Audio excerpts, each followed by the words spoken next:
You got it, you got it. Pull up, pull up, pull up, push up. You got it, you got it.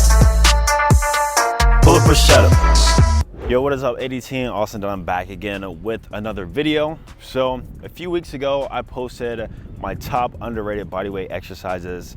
And so that video got pretty good response. So in this one, I thought of even more underrated exercises that I can discuss with you guys. That's definitely gonna help you out. So let's talk about them. Let's get into the first one. Stay tuned. All right, so in last week's video, I talked about static training and some tips on how you can improve in the skill training department.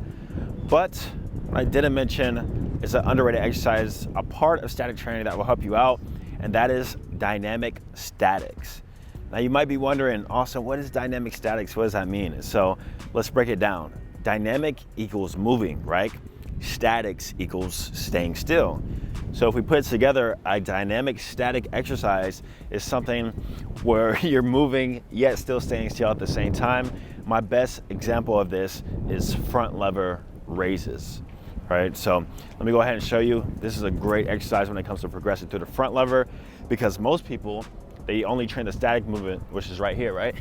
I tuck front lever hold.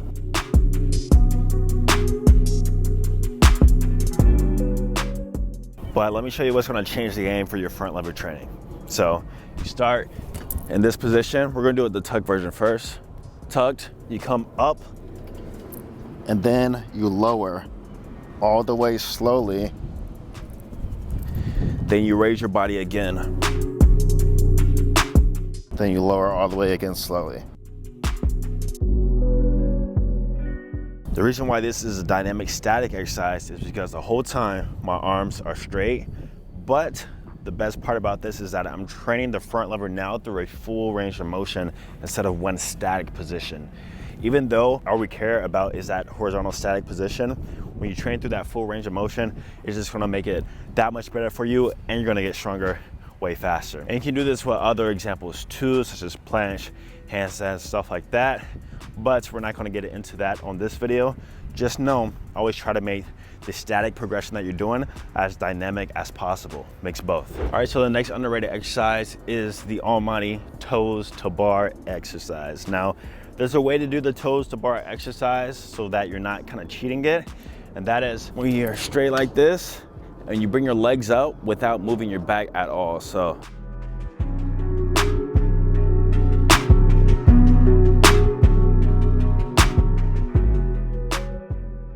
now my back did slightly go back a bit because it's compensating for my lack of compression strength in my upper thighs right there. But what you don't want to do is be doing this right here.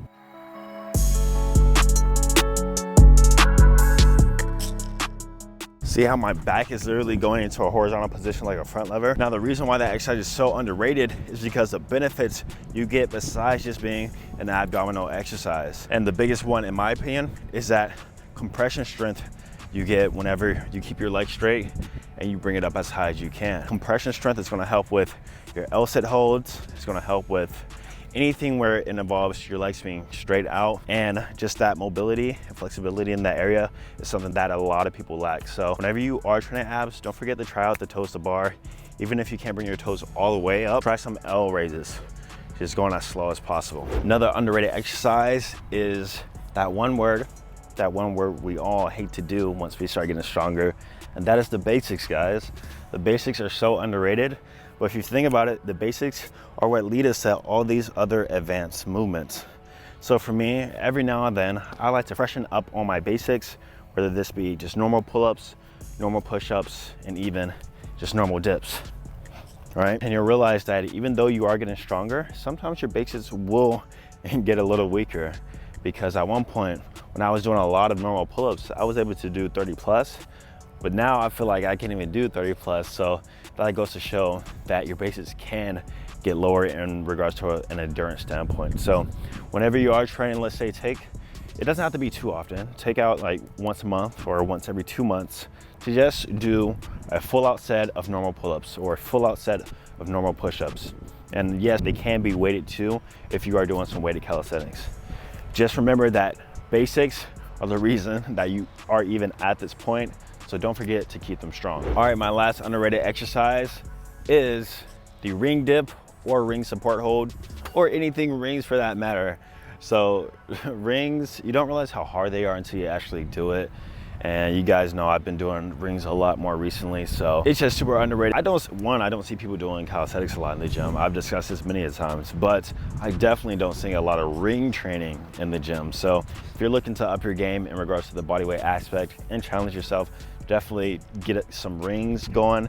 Try some ring pull-ups, ring push-ups, ring dips, all of it. Anything ring is underrated in my opinion. So guys, those were another 4 underrated bodyweight exercises that you should be doing if you can do it. If not, then work your way up to it. But just keep that in mind, all right? Now, I just released a new free ebook known as the 5 Rules for Getting Superhuman Strength. So if you wanna check that out, link will be down below in the description, just released. And if I miss anything, let me know. What's an underrated exercise for you that you see a lot of people don't do it? Let me know down below. Subscribe if you're new. I'm gonna see you guys in the next video. Peace.